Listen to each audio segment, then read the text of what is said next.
ওসমান আলীর উপর হামলায় ব্যবহৃত মোটরসাইকেল সহ দুইজনকে আটক করেছে পুলিশ। এ বিষয়ে বিকেলে ব্রিফিং করবে টিএমপি। এর আগে শনিবার রাতে মোহাম্মদপুর থেকে মোটরসাইকেলের মালিক আব্দুল হান্নানকেও আটক করা হয়।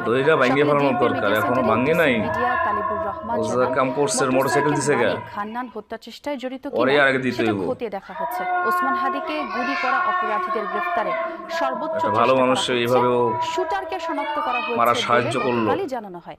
এক প্রশ্নের জবাবে তালিবুর রহমান আরো বলেন, অপরাধীরা পালিয়ে গেছে কিনা এমন কোনো তথ্য জানা নেই।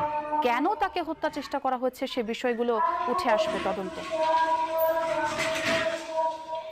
ইতিমধ্যে আমরা ঘটনাস্থলের সিসিটিভি ফুটেজ সংগ্রহ করেছি এবং সেগুলো বিশ্লেষণ করে ঘটনার সাথে জড়িতদের শনাক্ত করার কাজ আরম্ভ করেছি। ইতিপূর্বে আমরা বিভিন্ন মিডিয়ার মাধ্যমে একজনের ছবি প্রকাশ করেছি এবং তাকে গ্রেফতারের জন্য আমরা বিভিন্ন